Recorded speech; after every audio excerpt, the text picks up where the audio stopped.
when you put the little cap and gown on and you walk off the stage, you know what that means?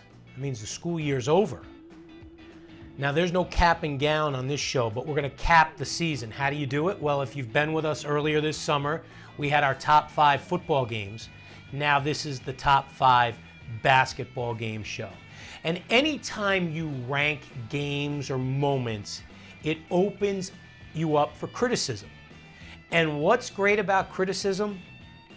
Social media. So, if you don't like how we've ranked these games in the Tri-State, and don't be just a regional guy, oh, our game should be number 1. You got to base it against something. And if you have a valid argument, we want to hear it. If you like what we did, we'd like to hear that too. Oh, usually you don't hear the good things. But here's what we're going to do. Amanda says this is what we have to do, so this is what we'll do. Join the conversation on Twitter by tweeting us at MSG_varsity. And this is the thing, and she keeps harping upon this, going on and on and on. You have to use the hashtag. The hashtag is simple. Hashtag MSGvarsity, MSGV_top5. Hashtag MSGV_top5. And if you don't like the way we've selected the games 5 through 1, or we missed somebody, or you think your guys should have been ranked ahead of us, let's do it. If the beginning of the year you told me that Matty Bax was going to be a major part of what we did on the Hudson Valley show, I would have said to you, who's Matty Bax? Who's Matty Bax? Well, if you were with us all year, you know who Bax is. He's the wonderful 4th-year head coach for the Vikings of Clarkstown South up in Section 1. This is a guy, listen, you know any guy that's an all-state player out of the state of Indiana, okay, and then plays college basketball, you know he's going to be good. Do you know he can coach? We do now. We know that he can coach. And Clarkstown South was involved in a couple of thrilling games this year, as was Spring Valley. Willie Worsley, good dude. Just a great guy. Coach Worsley played his high school ball at DeWitt Clinton, went on to those legendary college basketball teams, broke the color barrier in NCAA basketball. As nice a man as you're going to see. Clarkstown South and White Plains played in some classic games this year. And White Plains didn't just need Clarkstown South to play in some good games. They played in a game where the hay was in the barn in the Section 1 quarterfinals. And all of a sudden, the farmer said, hey, let's get the hay out of the barn and let's go put it in ourselves. It was, well, you know what? Just like we did in the football show where our number 1 event, our number 1 moment was an event, our top 5 moment in basketball comes out of Section 1, and Clarkstown South and Spring Valley heavily involved. Our number 5 moment, part 1, let's go back for the second meeting of the year between Clarkstown South and Spring Valley. Spring Valley had beaten Clarkstown South the first time. Kevin Martinez here for South got it going. He had 21 points, but Spring Valley, Jaquin Boykin, 3-pointer. Spring Valley's up 32-26 in the second meeting, and they're up 4 at the half. And then Big Kai Mitchell, Ricky McGill, the Manhattan-bound junior, with the lay-in, makes it a 46-43 Spring Valley lead. Then it's McGill, hits the floater, and fouled. Valley up 5. Later in the quarter, Franco Cavalier with the nice underhand layup, and Springs Valley's lead is still just 3. And they led by 1 after 3 quarters. You get the idea this is going to be close. Connor McGinnis, dude's a gamer, okay? Put Clarkstown South up 59-58.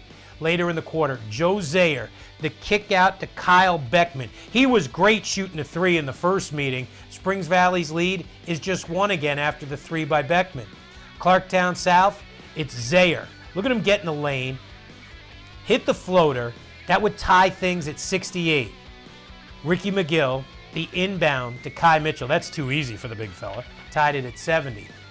After a South turnover, Spring Valley looking to get the ball in bounds. They turn it over themselves. So with 38 seconds left, it's tied at 70 still. Then Zayer gonna hit the go-ahead basket. 2 of his 19 with 9 seconds to go. Off the inbounds, it's stolen. Clarkstown South hangs on for a 72-70 win. So they avenged their first loss by 10, their only loss of the year. So with this victory, they would go to 14-1. And you could bet there were a couple of happy Vikings because they got their mojo back. The surprise kids in Section 1 got their mojo back after the 2-point victory. This is a big win because we gained our confidence back now. You know, they're a very great team, and hopefully we'll see them in County Center. This is our biggest game of the year, besides New Rochelle, but this one took a lot out of us. It took all 4 quarters, every possession counted, every little thing we did mattered in the end. Well, Zaire must have been like a prognosticator. They would meet again. We'll tell you what happened in that. But in order for Spring Valley to get there, you fast forward in the season, and you know, anytime the regular season ends and you're good enough and you get in the postseason, now you got to win some postseason games to get to the big dance. Boy, it looked nothing like Spring Valley was going to get to the semifinals. When they were down 11 in the quarterfinals at White Plains, it was over. Spencer Mayfield's Tigers had won this game. It was over. And then Coach Worsley must have said something to his kids at the half, because they quite simply may have played the best 8 minutes of basketball in that third quarter of anybody, not in Section 1, but in the entire Tri-State all year. Part 2 of our 5th best game involves Spring Valley this time against White Plains. So out we go. Always a great gym, White Plains High School. Justin Tapper, he's going to knock down the jumper, and the Tigers were up 24-16. Later in the quarter, Mike DeMello, son of a coach, head up, finds Tapper, easy laying. It's 36-25. Remember, they led by 11 at the half. We go to the third quarter. Here they come. Ricky McGill, the easy lay-in. White Plains lead was just 5. A minute later, McGill to Jordan Duncan. That's what you do when your name is Duncan. White Plains lead was just 3. 50 seconds left in the quarter. In transition, they are rolling now. McGill, finish, gets fouled. They're up 7. From down 11 to up 7. Fourth quarter, here's Tucker for White Plains with the floater. Springs Valley's lead is just 2 now. Then DeMello. Oh, look at this. I tell you what, his daddy, Lou, one of the best coaches ever in Catholic League history. Got to love that. He finds Tapper for the lay-in. White Plains is back up by 1. Loose ball. Look at McGill fighting for it. In transition, misses it. Jamar Joseph doesn't. Tied at 60 after he hits the free throw. 2 minutes left. Spring Valley's Jordan Duncan. What a game he had. 17 points, 12 boards. Goes up over the defenders. Spring Valley up 2. Then DeMello. Look at him buy time here. Going to navigate the floor, work the baseline, head up. Rexler Noel for the basket. White Plains is up 66-65. 34 seconds left. White Plains loses the ball. The pass ahead, you got it. Ricky McGill. Dude is super quick. Doesn't get the bucket, but gets fouled. Didn't mind falling to the ground. Comes to the free throw line, knocks them both down. 2 of his 20 points, also had 4 assists. They're up 1. Chris Jordan, a chance to give him the win. Doesn't go. Mitchell, the rebound. Up to McGill, the easy lay-in. And with the incredible 69-66 comeback, they would move on for an opportunity to play Clarkstown South for the 3rd time this year. It would be at the County Center in the semifinals of Section 1 Big Boy Basketball. Afterwards, this was a group that was like, wow, we did it. It's a huge win. We haven't been to the County Center in years. It's a huge win for our high school. I watched you guys play that third quarter. That was the best basketball I've seen any team play all season, that 8 minutes. How do you make that 4 quarters and try and win the championship now? Pray. I'm going to do a lot of praying tonight. I'm going to set my little prayer. No, honestly, this is the first time that, we really played this well. Kai been sick. Jordan hurt his shoulder. Ricky hurt his ankle. So we really not have had all of them together in one time. But you got to realize the supporting cast, the other stuff, the Jasons and the Dre, and they're the one that really kept us in the game emotionally. Good guy, Willie Worsley. I'm going to pray. Prayers were answered. Prayers were answered. For Matty Bax, he'll go into his 5th year.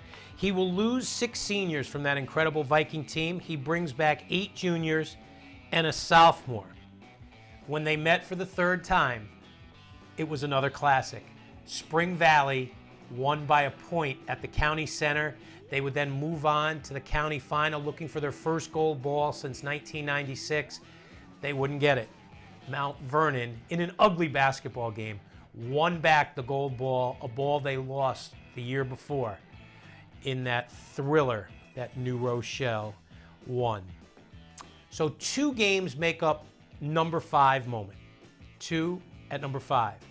At number 4, it's an interesting thing because we were looking for games, but the game within the game back in late February at St. Francis Prep for the Brooklyn Queens title was one of the best individual performances on the big stage I've seen in 27 years covering high school basketball in the tri-state. Earlier this year at Bishop Loughlin, Loughlin beat Christ the King, their nemesis, by 2. About 10 days later, they would go to Middle Village and they would lose, close game, and then get blown out. The third meeting of 4 that year would be for the Brooklyn Queens Championship. And in that game, it's hard to use the adjective perfect in sports, but Kadeen Carrington, the school's all-time leading scorer, who's bound for Seton Hall University, was as close to perfect as you could be without being perfect. He missed 2 field goals.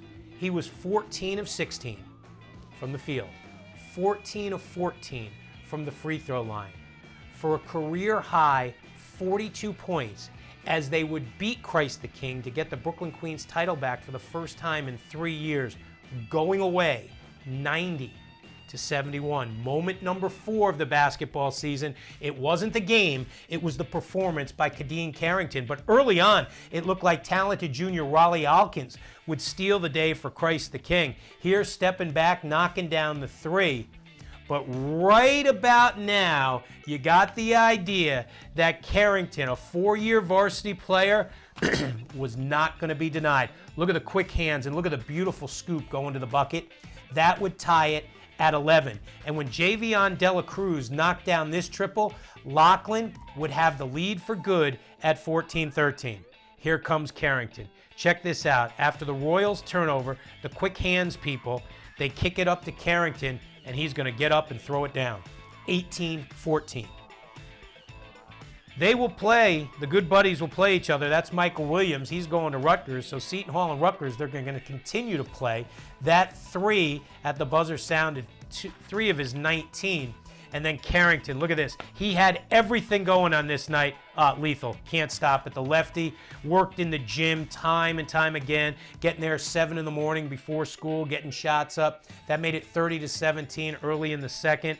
Kalik Howe going to the bucket there, 37-23. It was all working for the kids from Fort Greene on this night. Dela Cruz, mid-range jumper, step back, bullseye, 43-30. Michael Williams, as great a competitor as you're going to find, off the long rebound, look at this, sets himself, nothing but net. Darius James going to hit the buzzer beater to end the half as Loughlin would take a 16-point lead into the locker room after 16 minutes of basketball. And then Carrington. Now it was just about putting on a show.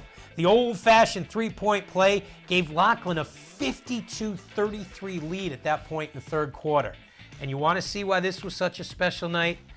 I don't know. You describe it. No, you can't, because I have the microphone. Wild. It was absolutely wild as Loughlin goes on to win the Brooklyn Queens title 90-71. It was sensational. I mean, that is the only way to describe it. It was seemingly as if he wanted to kick the ball in the basket, he could have that night. He had never scored that many points in an organized basketball game, and afterwards I had a chance to talk to the Seton Hall recruit. Definitely. We came up short to them a couple of years in a row, and I think this is the time. This was the time to show the city what we could do. And we played. Everybody played like seniors, and we played like a championship team. What did you do differently this time than in the first 2 meetings? You beat them by 2 at your place, and then they kind of ran away. What was different this time? We played hard every possession. A couple of possessions at home, even at their house, we played lackadaisical. But today we played defense every possession. We took good shots, and shots was falling tonight. You're a 2,000-point career scorer, but you've never scored 40 in a game for Loughlin until tonight. What was into you tonight? I got up a lot of shots today. I knew this was going to be a big game. I knew my team was banking on me, so I just tried to get prepared, and it came through. What's that feel like when you're in a zone like you were tonight? It feel like everything. It feel like the basket. It's like I'm throwing a rock in the ocean. It was great. I never felt like that. Are you on a roll where you can't be stopped? Yeah, nobody could beat us. We probably play in the NBA if we going like this all the time. Is it a relief? It's the monkey's off my back, I guess. Yes, it is. You know, I'm very happy for these kids. They played hard. They worked. This is what we've been working for all year long. I told them scrimmage games are over. Now this is for real.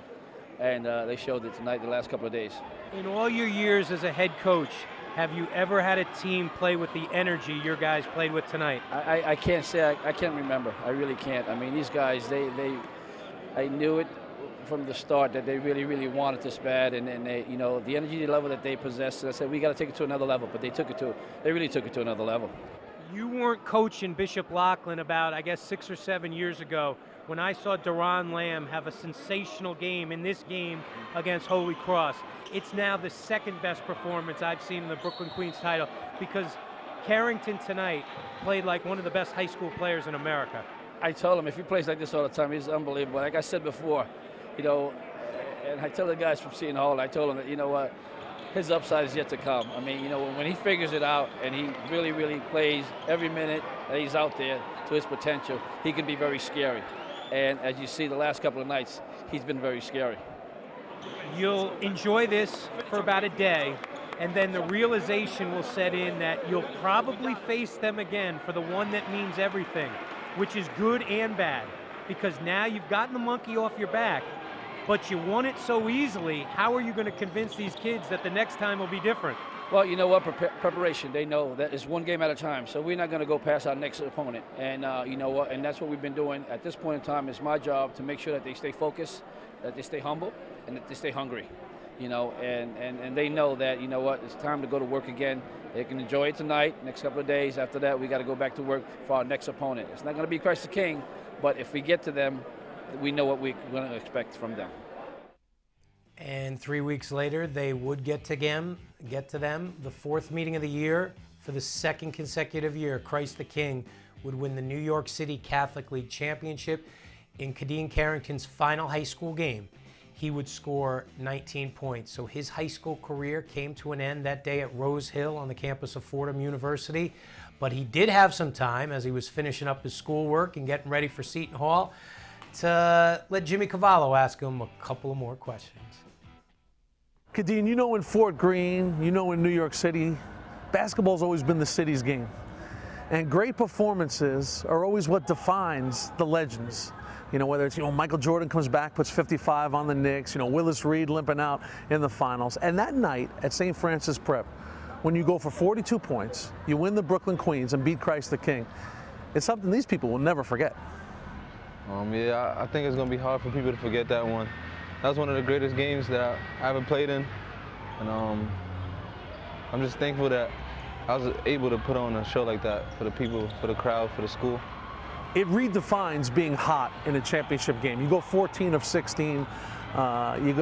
You make virtually every free throw you take in that night. Your coach, Eddie Gonzalez, said he saw the look in your eye and he knew something special was about to happen. Did you feel like going in to that night on the layup line, did you feel like it was going to be your night? Yeah, I definitely felt like it was going to be my night. I took a lot of shots. Even a few hours before the game, I took a lot of shots. Before the game, I was focused. I guess everybody saw it in my eyes because they told me after the game. It was just a great night for me. What are you most proud of that night? It was the first time in your legendary career here you went over 40 points. You are the all-time leading scorer here. But you did it with an array of shots. You were shooting threes, mid-range jumpers, you were taking the ball to the rim. You did a little bit of everything. Yeah, definitely. I got a couple dunks in there.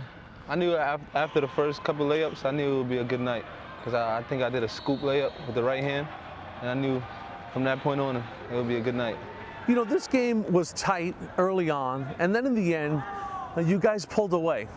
And as the time is ticking away, and you realize, you know, wow, I've put up a bunch of points tonight. Did you take it all in a little bit? Your mom was in the stands with Shaheen Holloway, your future coach at Seton Hall. You knew a lot of people in the building. Did you take it in and say, man, this is really something special? It didn't sink in until a few hours after the game.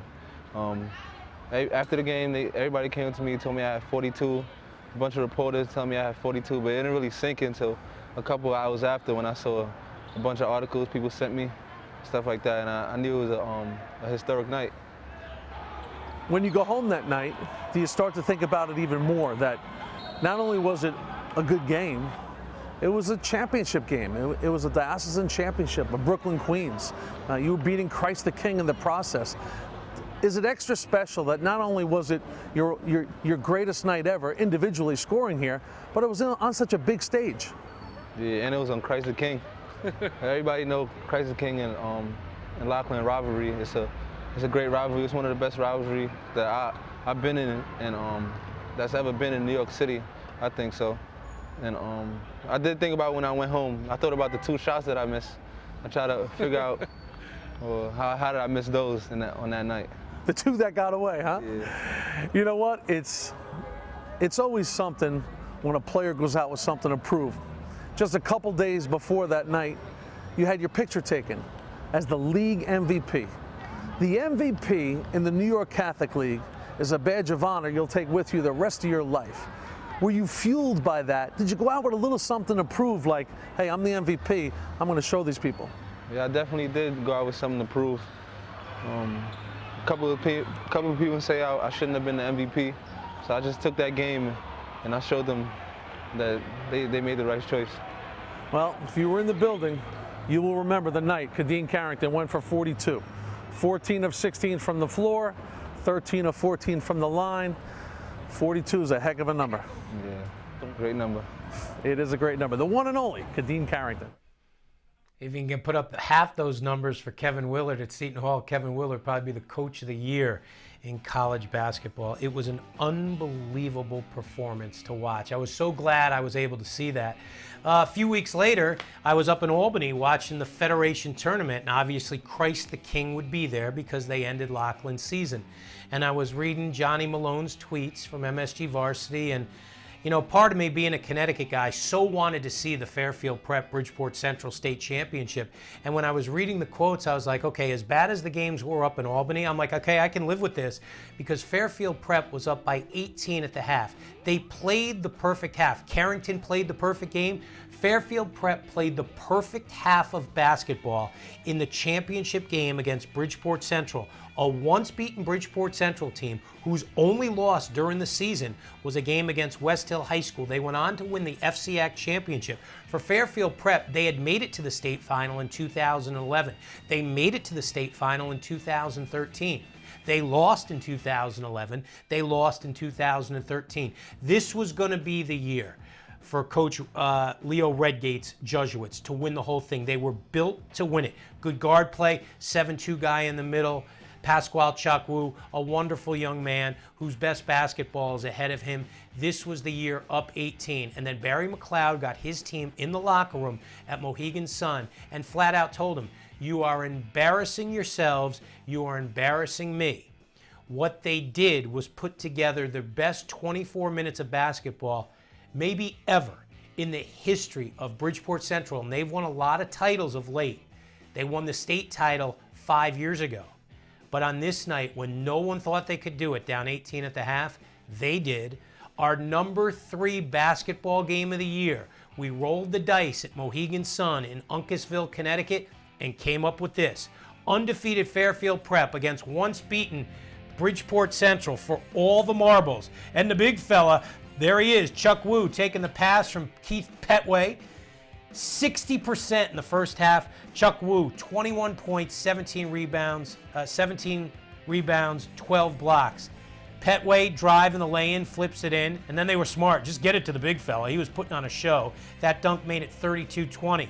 Ryan Foley, the steal, up ahead to Tommy Nolan. He had 13 in the game. Just committed to Fairfield U. He's only a junior, and Prep was up 45-26. Go to the third quarter now. Here comes the comeback. Shaquan Brato with the floater gets fouled. He had 12 and 8 in the game. Prep's lead was cut to 12. Tyler Ankrum to Marcus Blackwell. I love Blackwell, the junior, workmanlike, 17 points, 7 rebounds, 4 assists. Then Ankrum going to hit the runner, gives the Hilltoppers their first lead since 2-0, 57-56. Prep was outscored 28-9 in the third. When Tommy Nolan hits the three, Jesuits getting a little bit of mojo, but Ankrum answers. The drive gets rejected by Chuck Wu. Prep 66-63. Then it's Petway, the inbounds to Chuck Wu, too easy. Tied it at 68. 1:36 left, Central, the miss. Ankrum, check this out. Goes right at the big fella. The teardrop, awesome shot. 72-71. Then Ankrum gets rejected, and here comes Petway to give the Jesuits a 73-72 lead. 10 seconds left. Petway misses the free throw. Oh, here he gets blocked. Okay, here we go. And now they're running. Here's Petway. Got ahead of myself. This game was so good. He puts Prep up 73-72.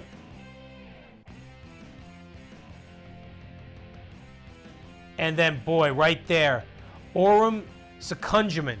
What a big, big bucket underneath. Then the turnover.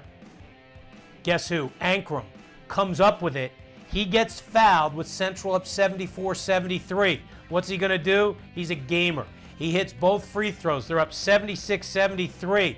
Petway going to get a look here to send it to overtime off the front of the rim.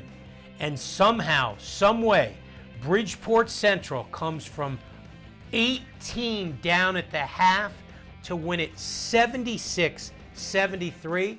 Their first state title since Ankrum was an 8th grader.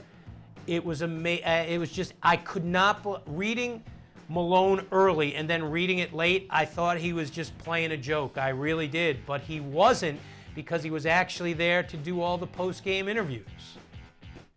Everybody was talking about them, they was hyping them up, saying stuff in the paper. I took that as motivation. And, you know, we had to come out here and we got to do what we do today. The feeling's undescribable. I don't know what to tell you. After being down at halftime like that, it was one of the worst feelings. I was so depressed at halftime that we were down by 20. I know we're a lot better team than that. Coming into the half, we pressed them, we played hard. Everybody gave every inch they had left in their body, and we ended up being out on top. What's the feeling like to not just win this, but win it that way?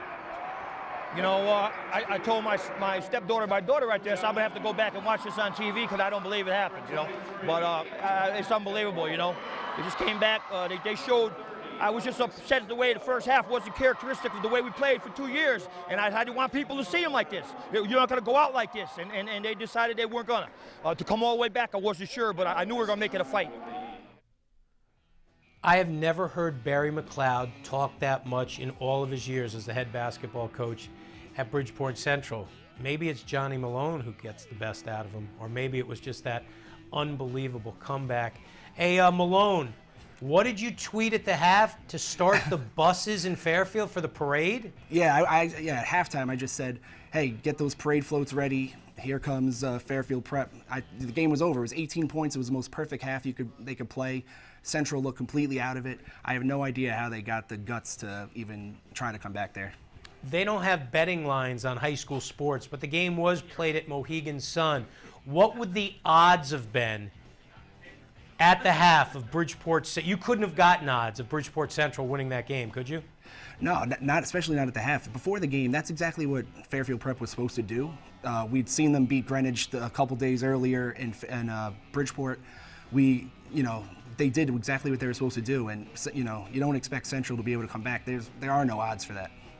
When you're there to do a job and you're starting to witness something that's historical, do you at one point become a fan in that second half? Like, this is amazing. I am witnessing history here right now. Yeah, absolutely. People, you ever hear, well, with the job we've been doing, however long we've been doing it, you a lot longer than me, but oh, when are you going to go cover the Knicks or the Rangers? When are you going to? This is what it's all about. The passion that you see in that arena. That game is a great game no matter where it's played, but played there in front of 7,000 people, all those all those students and fans. There's nothing beats that. I don't care where you are. Nothing beats it at all. Did you get a sense that Ankrum would just not allow his team to lose? Yeah, his resiliency was incredible. The way the first half, even a little bit through that third quarter, how many times he would go to the rim and Chukwu would send a shot into the stands. It had to be like eight of his 12 blocks had to be Ankrum, and in that fourth quarter, for him to be, hit that teardrop over the top of him, it's unbelievable. Complete guts. When the game ended, did you give a look? I mean, that's Fairfield Prep's third championship appearance in 4 years. They lost all 3. Did you kind of, the old wild world of sports, the thrill of victory, did you give the look over there? How bad was the agony of defeat? It might not even have been that bad right at that moment because of the shock. I think you had to be shocked if you were them. Maybe on the way to the locker room is when you start realizing, oh my God, we just gave that away. I don't even think they gave it away either. Central just took it from them. Was there, at the half, I mean, in your heart of hearts, and I guess McLeod read the kids the riot act at the half, if there's 7,000 people there, how many people do you believe thought that Bridgeport Central could win that game in the second half? Including the people on the floor, maybe nobody, maybe not even them. I know that they talked about just trying to make a game of it to just get some respect back for themselves. Probably at some point in that third quarter, I'm sure they realized we could do this, but there's no, I don't care what anyone says, there's no way you can even think you can make that comeback. Although, the game that they lost to West Hill, you talked about it earlier, they lost that game, but they forced overtime down 16 at the half of that game, so there was precedent for them to do it. I just don't think you'd expect to do it against a team that has a dominant player like Chukwu and just so deep like Fairfield Prep. Well, the fact, too, that they took that lead away. So many times in sport, you see that team that has that deficit, and then they get so close, and they just can't get over the mountaintop. They erased that lead in 8 minutes of basketball. That's the most incredible thing that I saw in that is, and you get, they take the lead there, but even that, you would assume that all the adrenaline, everything in their tank has got to be spent in those 8 minutes, and that if Fairfield Prep could recover, that they would take over, but they must have had something left. They still went shot for shot. I heard that was a wild scene at the end of the game with the Central kids and their fans and everything. It was scary. We were in the media tables right under that basket, and they came flying over. There was also rope to protect from the fans storming the court. Well, the players stormed the fans, and they had to try to get that rope down. Tables fell over. Thankfully, not mine, but other guys' laptops went over the top. It was incredible. It was a fun scene. I took a couple pictures. One of my more retweeted pictures of seeing Shaquan Britu shirtless on top of someone's shoulders. It was awesome. So you're into that, this retweeting stuff? You have to. Hashtags, tweeting, So we should hashtag this picture at hashtag MSGV_top5? Is that what we do now? I heard that's your favorite. What, are you afraid of hashtag? Amanda? Malone is afraid of Amanda. It's incredible. If you do this for another 20, 30 years, will that game be in your top 5 games of all time? Absolutely. I mean, I think every year it seems like we get games and you say, oh, this is the greatest game I've ever seen. This is the greatest game I've ever seen. But that game happened back in March. It was still like it happened last week. It's incredible. The atmosphere really made the difference. So if you loved it so much, why are you leaving Connecticut to do New Jersey for MSG Varsity? I'm trying to catch up to you, Mike. You got to hit every region. That's how you broaden your horizons. You'll never catch up to me, pal. Ever, okay? You will never, ever catch. Steve Levy tried to hang with me one day, and he was about ready to retire. All right, Malone, good job. I know you don't like being on TV, but good job. Thanks, Mike. All right, buddy. Johnny Malone, leaving the Connecticut, Westchester part of MSG Varsity. He's now running the show over there in New Jersey, and he may never see a better comeback ever. That was just, and to do it as we talked about in 8 minutes was just absolutely spectacular. And what that cost Fairfield Prep was a final top 25 ranking in our poll. They came out. Bridgeport Central came in. 3 finals in the last 4 years, and Prep has not been able to ring the bell. Wednesday, March 5th, we had done a lot of shows that week, and I was in here doing some shows, and on that day I said, well, you know what, I can do one of 2 things. And I love to drive everywhere. I love to go to games. And I said I could do one of two things. I can regroup for the stretch run now, or I can take a chance driving into Brooklyn over there at LIU to watch the PSAL semifinal. And I said to myself, why? Why am I going to bother doing that? Because it's the fourth meeting of the year between Jefferson and Lincoln, and really, I didn't want to deal with it for one of the only times in my life covering high school sports. I'm like, I don't want to deal with the traffic. I don't want to deal with the parking. Why do I want to watch Lincoln, our #1 team, who I said all year that if they didn't win the PSAL championship, it'd be the biggest upset of all time? Listen, Pollard didn't even want to play him the first time. They were giving out the rings that Lincoln had won the year before in the championship by beating Jefferson. He didn't want to go there, so he took a forfeit that day. And then the final regular season game, it was a close game for a while. Then Lincoln rolled him. And in the Borough final, you know, just 3 weeks earlier, again, close game for a while, and then they win it by 19 points. So I didn't go. And then my phone rings, and I'm like, oh boy, what does Lawrence Pollard want from me? Quick, it's Bud Pollard. Where you at, man? You better be at the championship. And I'm like, Lawrence, I heard. I apologize for not being there. I never thought you could win the game. He's like, yo, man, I'm going to tell you right now, I watched your show the other day, and you, my man, you gave us no chance. And your show helped us win the game. Oh, boy. Does that mean had they gone and rung the bell, I would have gotten a ring? Okay, semifinal, the upset of the year in high school basketball. Jefferson was up big. Lincoln going to come back like champions do. Isaiah Whitehead with the putback. So Jeff's lead was just 1 after 1. Late second quarter, Shamari Pons hits it. Jefferson up 4 at the half. And Duquaze Andrews to the bucket. Jefferson led by 12 into the fourth. Lincoln got on a run. Desi Rodriguez would cut it to 6, but the mountain was too high to climb. Patrick Brown, sensational in this game. He had 23 points, and that is the upset of the year. The fact that it was #1 Lincoln going down and Jefferson doing it. Oh boy, that gave him big time street cred in Brooklyn.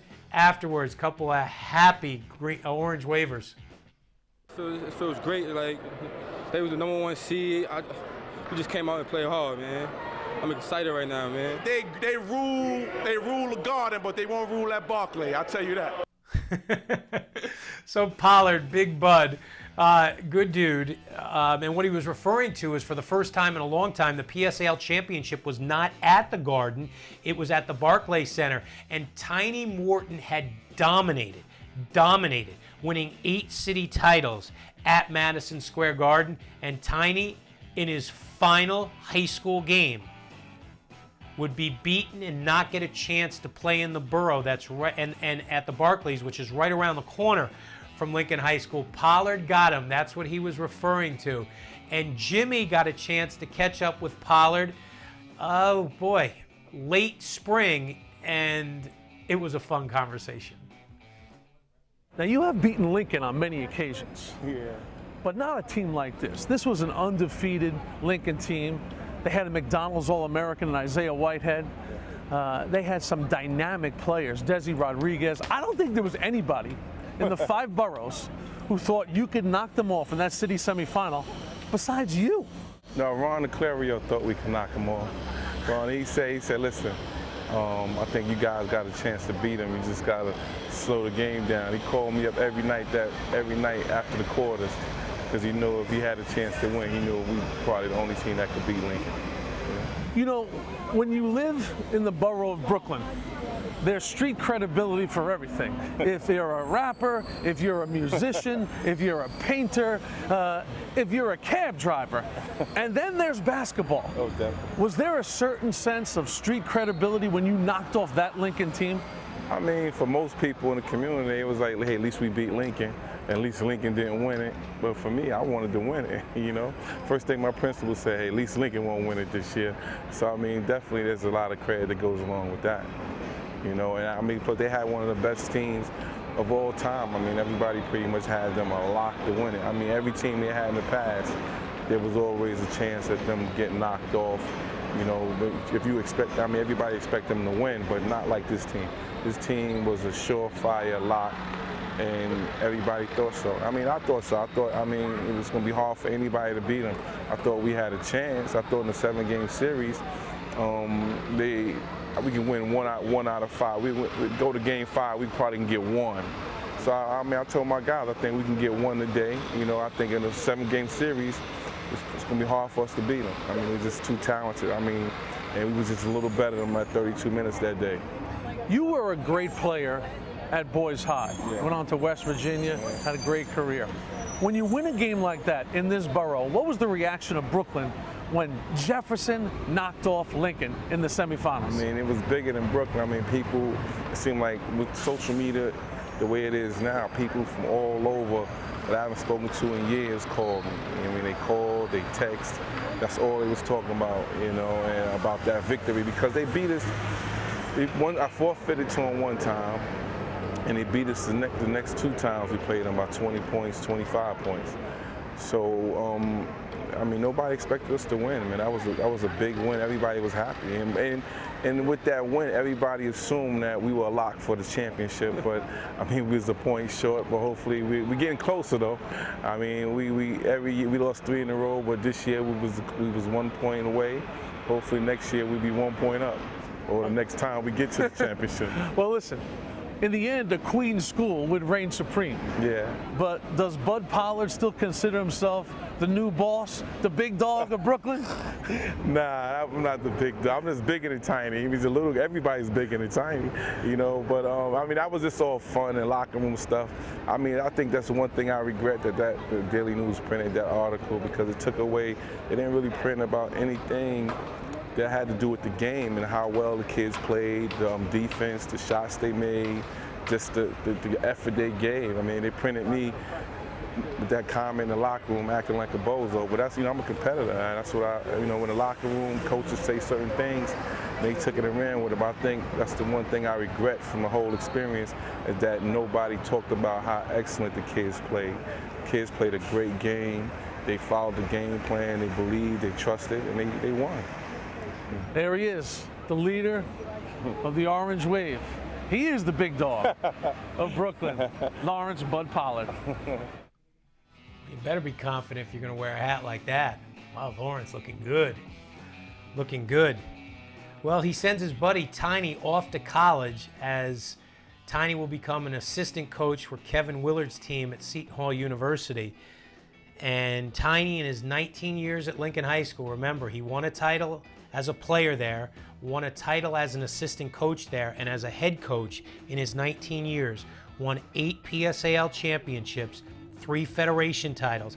He will go to Seton Hall with a couple of his players, Isaiah Whitehead, McDonald's All-American, and one of the best dunkers this year in the Tri-State, Desi Rodriguez. For Bud Pollard and the Orange Wave, their next game, their season would come to an end. Ray Salnave hit 2 free throws for Ronnie Niclario's Judges of Cardozo High School with 2.5 seconds left, and Cardozo would beat Jefferson for the PSAL championship 55-54. So that was our number 2 game. That was the biggest upset of the year. And sometime in sport, you feel in the moment that you are witnessing something special. And it can be early in the year, and usually games of the year have a postseason flavor to them. There's something about the postseason that makes games magical. But on Martin Luther King Day this year, I had watched 4 games on that day. I started in New York City and then made my way over to Patterson Eastside High School for Jimmy Solomon's Freedom Fighters tournament. And of course, the first game started late, so already you know the last game is going to get a late start, and you're like, oh boy. Well, I'll tell you what, I know the final game between Patterson Eastside and Newark Eastside went to overtime, but that game could have gone on forever.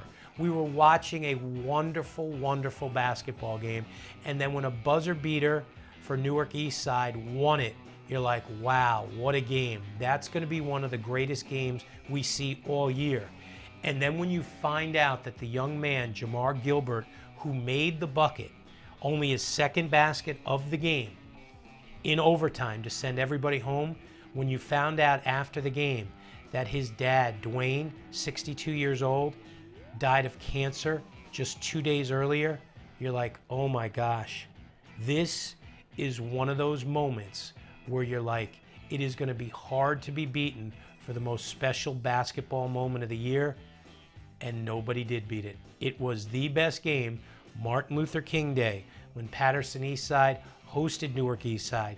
Two public schools from New Jersey battling it out to be the best team in New Jersey, and they would be close. Here we go, the #1 game of the year. Newark Eastside, Patterson Eastside. You knew Eastside was going to win. The question, which one? Asem Johnson hits the 3-ball to put Patterson Eastside up 7-3, but then Akbar Hoffman, what a year he had. Just a great shooter, going to hit the 3 to put Newark up by 1. Then, next trip down the floor, spots up number 30, knocks it down. Second consecutive triple. They're up by 4 now. And then Hoffman, next trip, third consecutive triple, 19-9. He had 14 points in just the first 8 minutes. Jabril Ahmad going to hit the 3 to put Newark up 26-15 in the second quarter. Then Asem Johnson, man, this dude's not thick, but his game, loves to play the game of basketball. Look at the great shot off the pass. The ghost to within 3 at 26-20. Johnson, watch this, out in transition. You know who he is. Look at those sneakers. You can't miss him. Just so creative with the basketball. East side, Patterson that is, to within 32-29 in the third. Ishmael Sonogo going to Seton Hall there. The fortuitous follow. Newark up 34-29. And when Johnson, look at this. Now, did he get away with a walk? Maybe he did. But the officials didn't see it. And that's a 2 as he throws it down. Patterson Eastside to within 3 at 34-31. Gilbert, we said he only hit 2 shots in the game.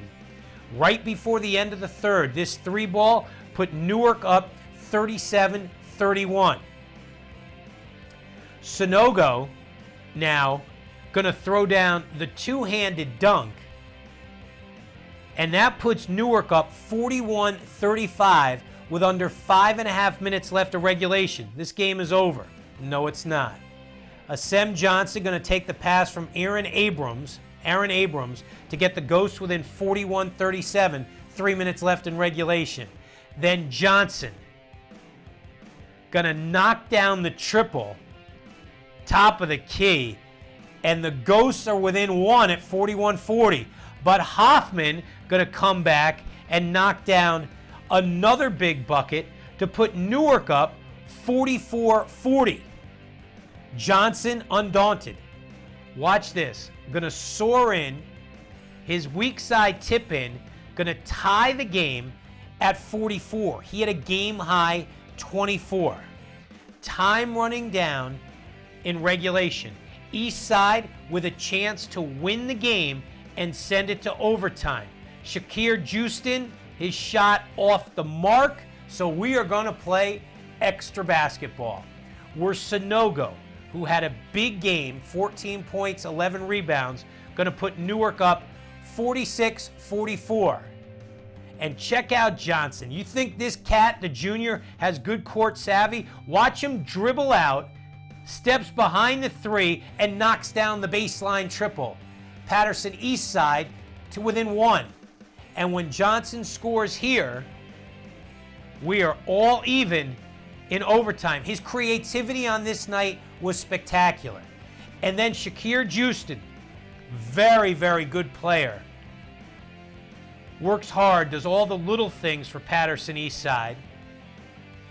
He puts the Ghosts up 51-49.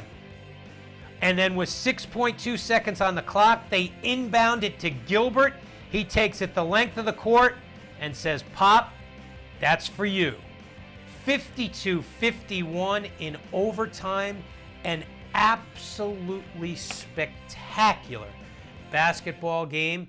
And we did not know, none of the media knew about Jamar's dad before the end of the game. And you talk about a young man who, well, let's just put it this way. His post game was as good as his shot. His dad, looking down from above, must have been so proud of his kid. I definitely did. You know, I know from the beginning he was looking after me. He was looking after this team, and I just prayed before the game and asked them that, you know, they give us the strength to allow us to prosper through this game. And, you know, thank God it worked. Have you ever hit a game winner in your life?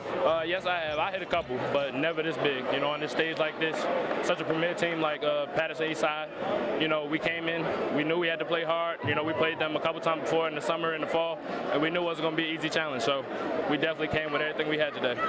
What gave you the inner fortitude to even come here and play in this basketball game? I knew that my dad wouldn't want me to stay home and just sob and cry. I knew that he wanted me to man up and he wanted me to come here today and play in this basketball game and do what he wanted me to do and just come here and play hard and represent, you know, myself, him, my family. So that definitely gave me a lot of motivation. When you put your head on the pillow tonight, a couple extra prayers? Yeah, definitely. A special young man, a wonderful young man, and a terrific, terrific basketball player. Just before graduation, Jimmy had a chance to catch up with Mr. Big Shot. When you think about your career here at Newark Eastside, a 3-year starter, okay, you had never made a game-winning shot. You picked a great time to do it. It was Eastside versus Eastside. What a moment.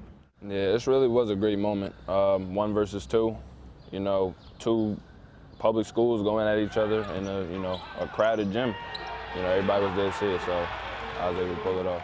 You go back to the moment. It's an overtime game. There are 6 seconds left. You're down 2, and this is what dreams are made of, to take a 3. As you dribbled up floor, did you know you were behind the 3-point line? Yeah, I knew I was behind the 3-point line. It was a design play for somebody else, for Ish, I believe, to get an easy basket.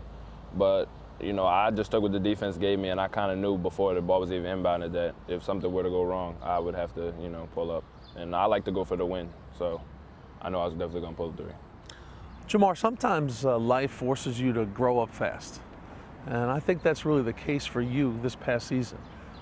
Just days before you made that game-winning shot, your father, Dwayne, passed away, losing his battle to cancer at age 62. And in the moments following that game, you had said that you had no interest in sitting home. Your family was very sad, but you decided to come play the game. Why did you? I knew what type of man my dad was. You know, he was all about hard work and, you know, not letting people down who came to, you know, see me play. So I knew he would want me to play for him and, you know, represent my family, represent the team. So I battled, you know, whatever feelings I was having about his loss. But, you know, I was able to play through it, play hard. And, you know, the result was good in the end for us. You know, to think about sports at the time of your father's passing, it's trivial. I mean, sports really means nothing compared to the life of your father. That being said, did it mean something to the Gilbert family, that moment, that Monday afternoon in Patterson, New Jersey, when you made that shot and your teammate won and celebrated, and your teammates were thinking of your dad? Did it mean something to your family? Yeah, it meant a whole lot, you know, to know that that many people were affected by his life. You know, it really was something special. So for me to go out there, hit the game winner, and to receive that much support from a large fan base, not just the team or my family, but outsiders that were looking on, it was really special to watch. And, you know, I greatly appreciate everybody who did. It was not a moment in that game you could have predicted. You've had many big, high-scoring games here for Newark Eastside in your 3-year starting career. You had only 1 basket in the game coming up to that moment. Was there something pulling you into that moment that you knew you wanted to take that shot for your team? Yeah, I would say that, you know, with everything that was on my mind at the time. You know, it was fitting that I hit the game winner. So, you know, I kind of did go in there like, if things didn't work out, you know, I'd definitely be the one to pull this shot. So. You're a Red Raider. You live here in Newark, New Jersey, and you've said that this city has your back. And when this city has your back, as a player, you want to do something for them. Did you feel like that was a great moment in Red Raider history and that you were sort of proud and glad that you did something for the Red Raider Nation? Yeah, I think it was fantastic for the city, you know, to see us in a position like that, you know, was really good because Newark School, I think since maybe about Science Park back in 2009 or something like that, they haven't been that high ranked in the state. So for us to be receiving so much publicity and so much attention, you know, and be coming out of the city of Newark. It was really special for everybody to be able to look on, you know, little kids, older men, women in the city, just look in the newspaper and be like, wow, you know, these young men are really doing something positive. You know, it's not just all about the violence in the city, but we can turn things into positive things too. There's no greater gift, Jamar, than making your family proud. Definitely. You feel good about that day that you did that? Jamar Gilbert right there of Newark East Side. It was East Side versus East Side. From that day forward in Red Raider history, they call him Mr. Big Shot. It was such a special, special day. What a wonderful, wonderful young man. Newark East Side would make it all the way to #1 in our Tri-State Top 20, and in their final game of the year, they would fall to St. Joseph Metuchen by 2. Jamar Gilbert's final high school game, he was the game's leading scorer with 16 points. They would finish #2 in the final Tri-State poll behind the team they lost to, St. Joseph Metuchen, Christ the King, Bishop Loughlin, and Long Island Lutheran. It's a safe bet to say in our Super 6 show, when we gather up all the sports that we cover, football, basketball, and lacrosse, and decide on what the best game was, there's a good chance Newark East Side, Patterson East Side, thanks to Jamar Gilbert, will be right there at the top. Remember, if you want to rank the games the way you thought they should have been ranked, if you don't like the way we ranked them, or if you do like the way we ranked them, or if we missed somebody and we had 6 instead of 5, let us know. All you have to do is hit us at MSG _ varsity.